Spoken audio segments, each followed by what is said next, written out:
Ils seront 11 000, hein, les jeunes que vous envisagez d'insérer dans le secteur du tourisme, dans le secteur de BTP, du commerce, du sport et du transport. Ce sera près de 90 000 emplois qui seront offerts aux jeunes. Les programmes de mise en stage, justement, et le recrutement de dizaines de milliers de fonctionnaires sont aussi annoncés. Comment vous l'expliquez? Oui. 52 000 fonctionnaires vont être... Oui, que ce soit au niveau de la fonction publique, que ce soit au niveau de la police, etc. Je vous ai dit qu'il y a une contribution de tous les ministères sectoriels.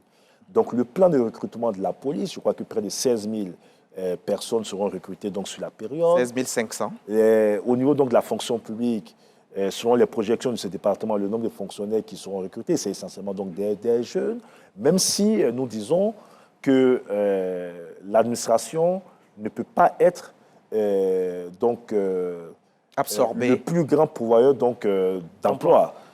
Bon, mais on va recruter quand même des jeunes. Il y aura des enseignants qui seront recrutés, mais il ne faut pas regarder vers ce secteur seulement. Donc le gros lot de ces jeunes le seront donc dans des secteurs. Vous avez parlé donc du transport. Je peux vous dire par exemple que pour le métro d'Abidjan qui est en train donc de se faire, c'est près d'1 millier d'emplois qui seront créés.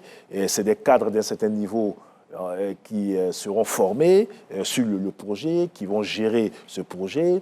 Et quand vous prenez aujourd'hui les infrastructures sportives, puisque la Côte d'Ivoire organise donc la CAN, près de 500 milliards de francs CFA investis dans les infrastructures sportives, mais il y a l'entretien donc de cette infrastructure sportive. Donc nous anticipons déjà sur tous les métiers liés au sport.